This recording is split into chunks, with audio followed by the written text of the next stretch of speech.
menugaskan angin. Makanya istilahnya arsal narihat, saya mengutus angin. Sekarang bisa enggak kalau angin enggak punya akal bisa diutus? Enggak bisa diutus karena punya akal. Kalau enggak punya akal dia enggak bisa bilang iya, juga enggak bisa tepat sasaran, sekenanya saja.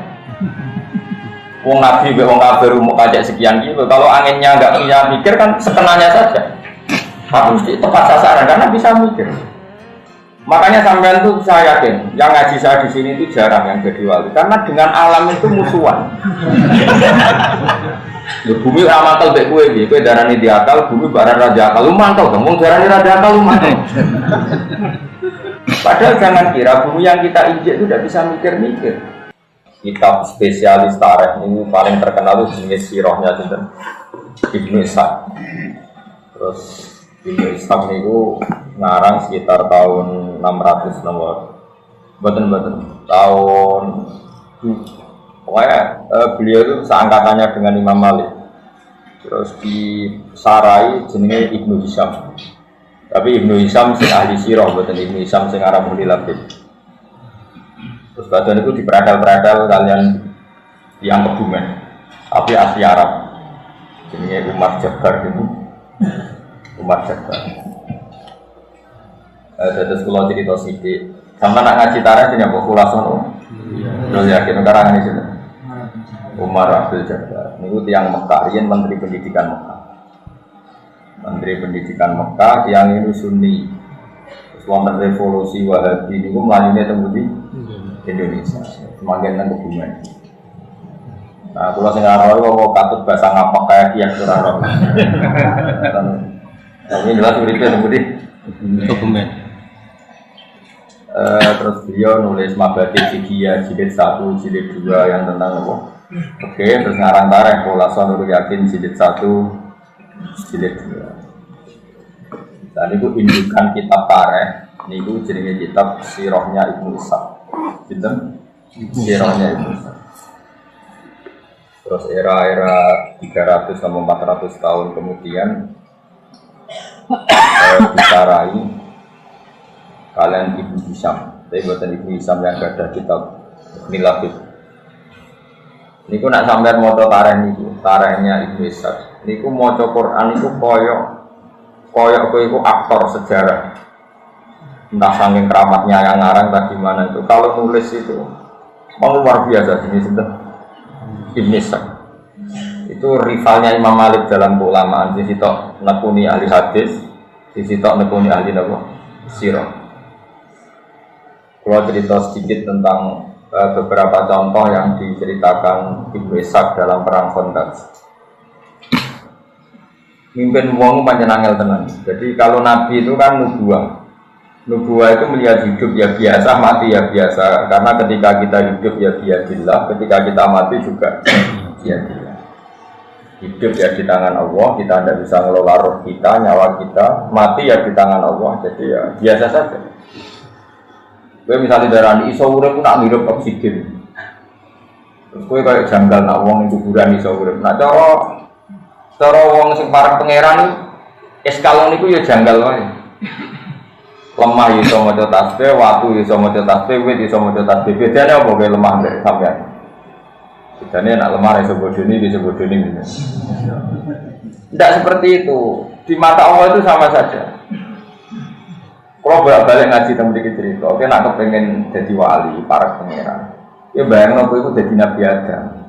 Umpama kayak jadi Nabi Adam kan roh tenang, aku itu songkol lemah. Berarti lemah juga punya potensi jadi manusia. Karena Adam yang bisa berpikir ternyata materinya dari lemah. Sehingga zaman Nabi Adam gak janggal ketika didhawuhi lemah maca tasbih, wit maca tasbih. Karena menurut dia ya seperti itu memang. Selama kita sekian generasi, mungkin jutaan tahun atau ratusan tahun atau ribuan tahun, terus kita tahu-tahu berpikir, nah lemah urati akal, kita punya akal. Padahal itu nggak nyata. Hakikatnya lemah ya di akal, ya di akal, karena nanti lemah-lemah ini juga nanti jadi saksi kita di akhirat bahwa kita sholat. Saya kira lemah yang buku sujud jadi saksi itu, iso mikir apa iso mikir? Iso mikir. Lah mau lemah iso mikir apa dadi seksi takoki pangeran. Tenan, iku tau sujud ning kono ndak tahu mesti. Jadi tahu maksiat yang bumi muda tahu saja ndak mau ditanya.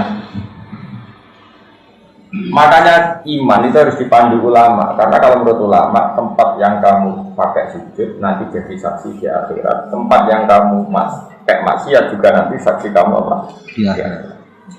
Buat ini balik malih tenggene angin, karena lemah angin matahari semua itu biadillah, sehingga pangeran gampang saja karek nugas no angin, gue kudu gawe keributan, gue ngalahno pasukan orang kafir. Sekarang angin tuh nerima hitam tuh punya akal apa enggak? Punya.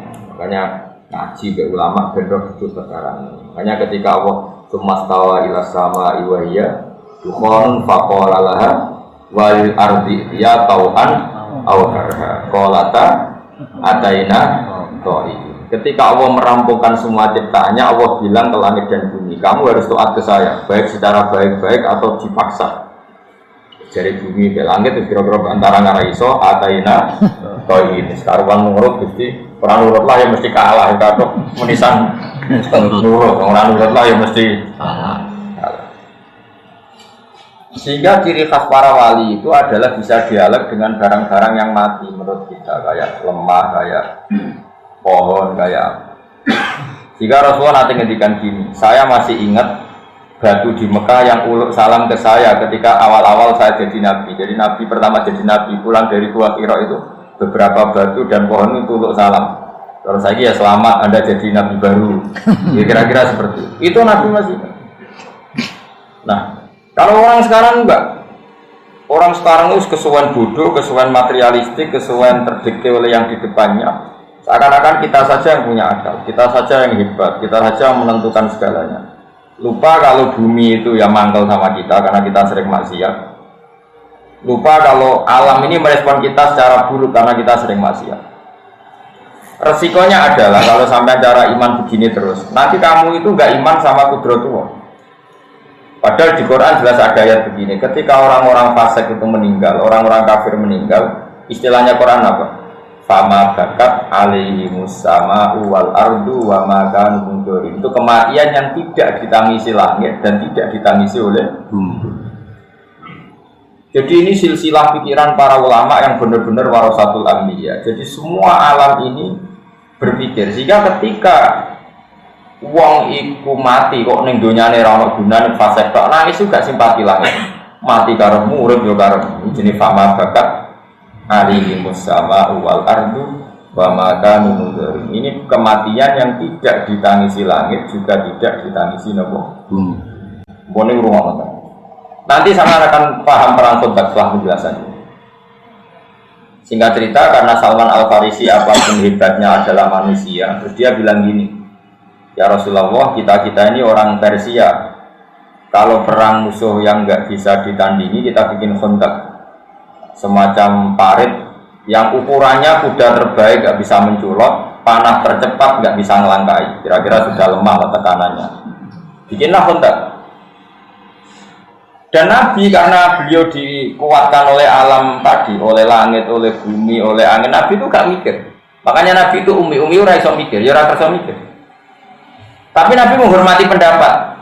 Wong kowe makome sahabat di pendapat cerdas gitu ya, ya gak apa-apa kata Nabi, gak apa-apa bikin Khandaq. Setelah bikin Khandaq, wong kafir dikepung 26 hari, akhirnya tentaan bekal ya lesu. Artinya Khandaq itu sebetulnya nggak menyelesaikan masalah, meskipun kalau ditarik-tarik seakan-akan Khandaq itu segala-galanya. Karena orang Islam tidak bisa keluar dari Khandaq dan dikepung bisa mati kelaparan sampai 26 hari. Nah ini di sini kelihatan Nabi itu Nabi sholat malam masyhur. Sholat malam 2 rakaat, ya Allah, jika engkau tidak menolong kami, gak nolong pulau mbek para sahabat, sing roh nak jenengan pengiran kok kula. Mun terus nang ora ana senggarane jenengan pangeran. Jadi pangeran itu. Jadi Nabi doa itu 2 kali di perang Badar dan perang Mesir. Ya Allah, intuhlik hadil isobata lan tubat fil ardi ba'dal yaum. Pon paringi kalah gak apa. Resikone kira di pangeran. Dengan juga di pangeran. Karena yang tahu kalau Allah Tuhan tuh zaman itu hanya Nabi dan para sahabat. Kalau itu mati sudah nggak ada yang tahu kalau Allah itu. Nah itu terus Fa'arsalna alim rifa wa junudal Lamtor. Terus Allah menugaskan angin. Makanya istilahnya arsal narihat. Saya mengutus angin. Sekarang bisa enggak kalau angin enggak punya akal bisa diutus? Enggak bisa. Bisa diutus karena punya akal. Kalau enggak punya akal dia enggak bisa bilang iya juga enggak bisa tepat sasaran. Sekenanya saja. Wong Nabi, wong kafir mau pajak sekian gitu. Kalau anginnya enggak punya mikir kan sekenanya saja. Harus tepat sasaran karena bisa mikir.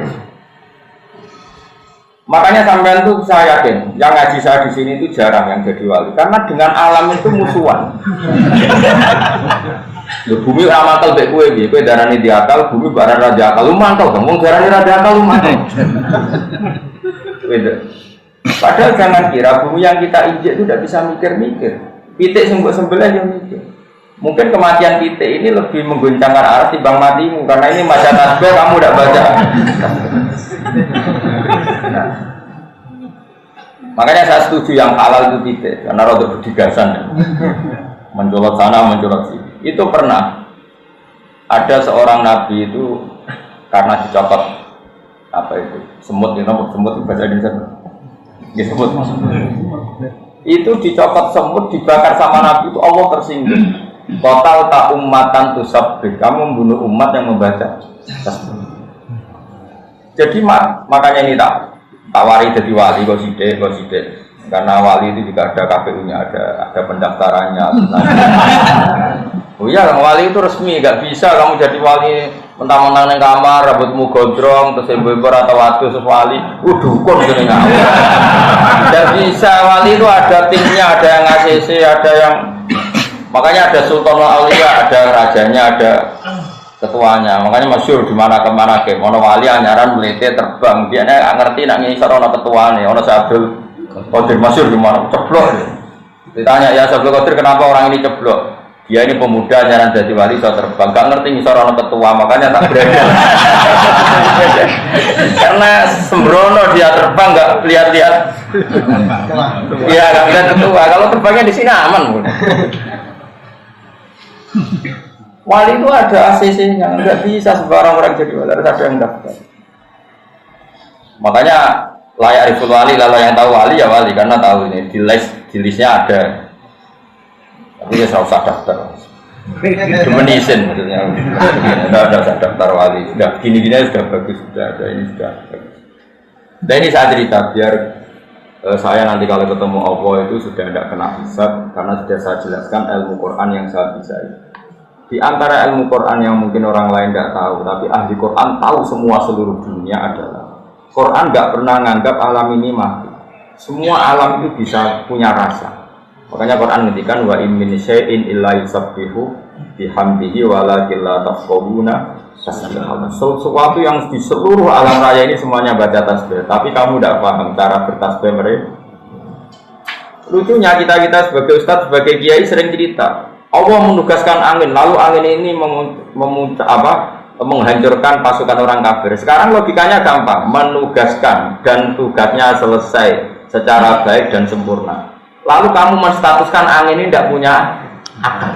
Aneh nggak? Pikiran seperti itu aneh nggak? Aneh. Wajunu dalam taruh. Makanya apapun salah kita, jangan pernah tidak berpikir ala Quran. Terus kamu bilang, angin kok bisa mikir, kamu jangan bilang gitu. Memangnya kamu di mata Allah bedanya apa dengan angin? Kamu adalah seonggok tanah yang sekarang jadi manusia. Yang menjadi darah kamu adalah asupan-asupan gizi. Coba misalnya kita mangan, gara-gara mangan daging jadi darah. Daging, sapi ini dewe mangan rumput. Rumputnya dewe tumbuh dari tanah. Kita itu tidak bisa menghindari materi yang berupa apa? Tanah. Tapi kita dengan seenaknya bilang tanah ini kita injekin, kita tempat maksiat. Makanya pulau itu saya yakin husnudzon sama Allah. Nanti kuburan saya itu baik-baik saja. Karena dari awal saya berpikir seperti ini, jadi apresiasi saya ke tanah itu bagus. Pasti nanti saya dapat apresiasi yang bagus juga. Aku kan biasa dari tanah rati akal, kemudian gue diungkel-ungkel, dendam. Masyhur itu di hati-hati soal bumi itu dendam sama orang yang maksiat.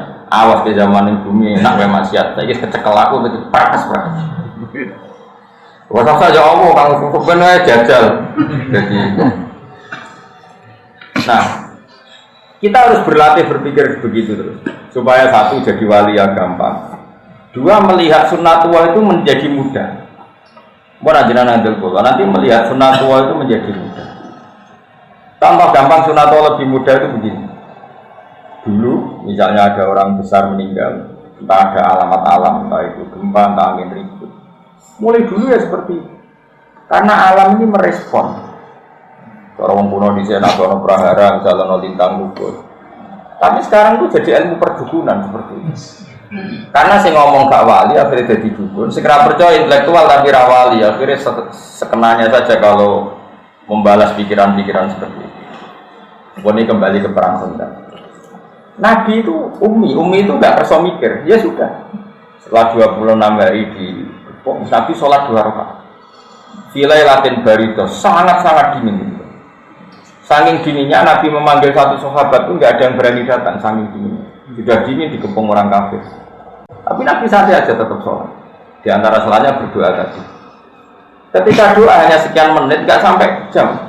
Angin ribut datang. Fa'akla aku turohum wa khiyamahum. Orang kafir itu lalu-lalu. Nabi nimbali sahabat gini, jadi delok posisi pasukan orang kafir saiki piye. Enggak ada yang moro. Karena sahabat itu juga makan beberapa hari kedinginan. Bayangkan sudah tidak makan kedinginan. Kayak apa? Enggak punya tenaga sama. Udah gitu ketakutan. Karena pasti mati kalau keluar dari kota pasti mati. Oh, musuh ini beringat semua. Dulu enggak ada polisi, enggak ada tentara, enggak ada PBB. Kalau namanya perang itu pasti mati.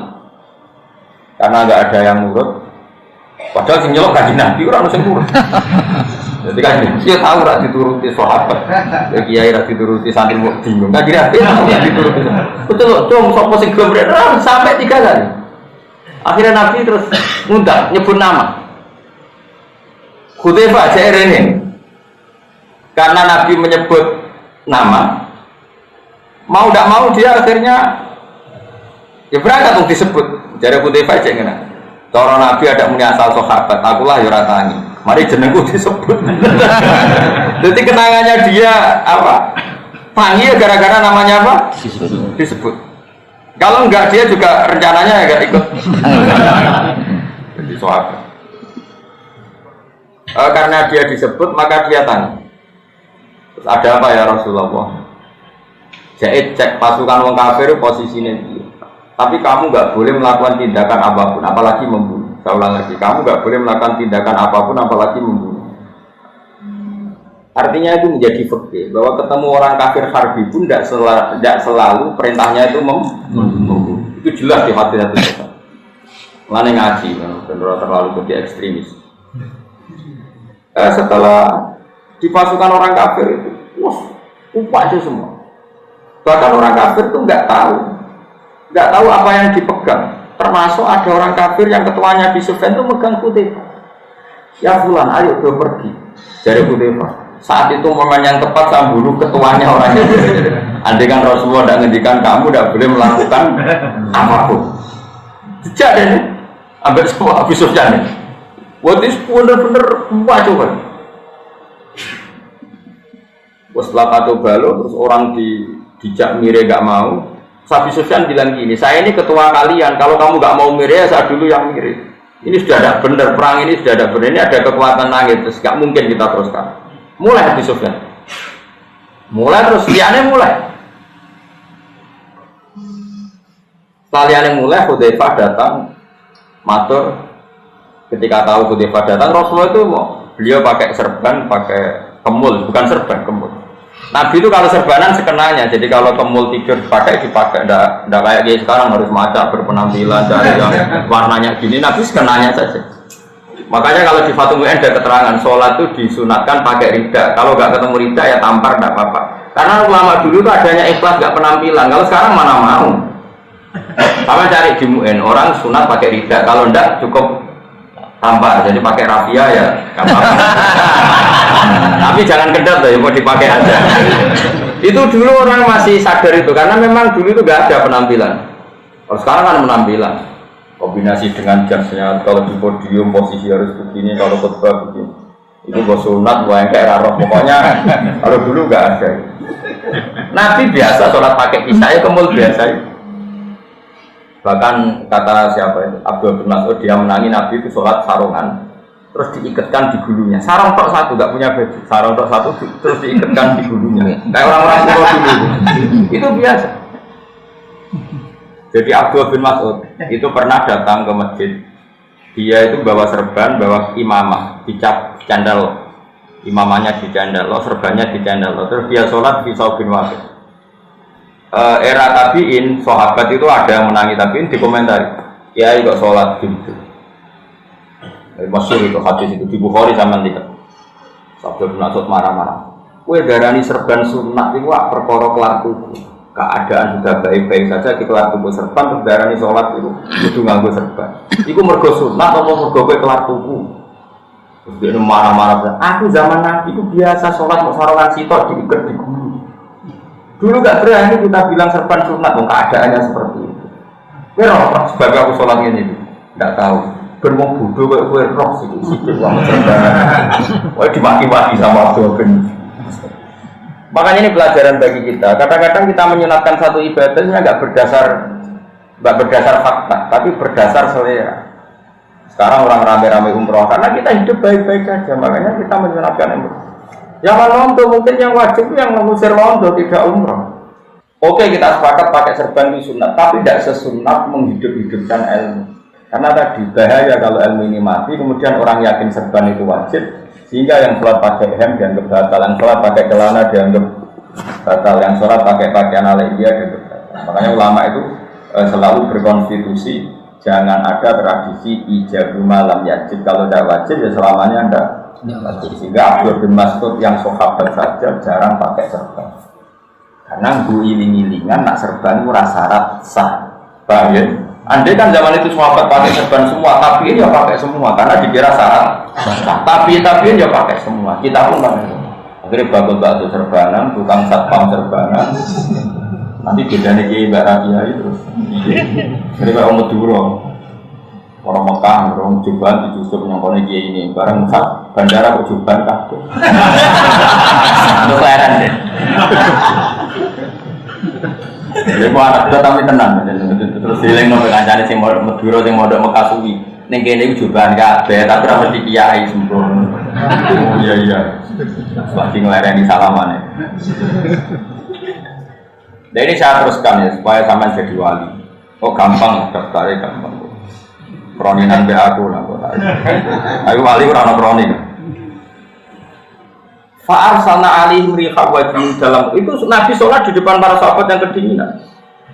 Setelah pasukan kafir dikalahkan oleh angin, dikalahkan oleh malaikat yang enggak kelihatan. Akhirnya sahabat itu sadar, tetap beda kekasih Allah be ora.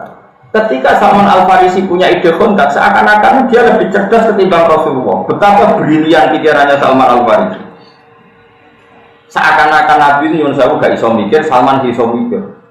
Pasukan wong kafir tertahan karena teori kontak, tapi hanya tertahan saja.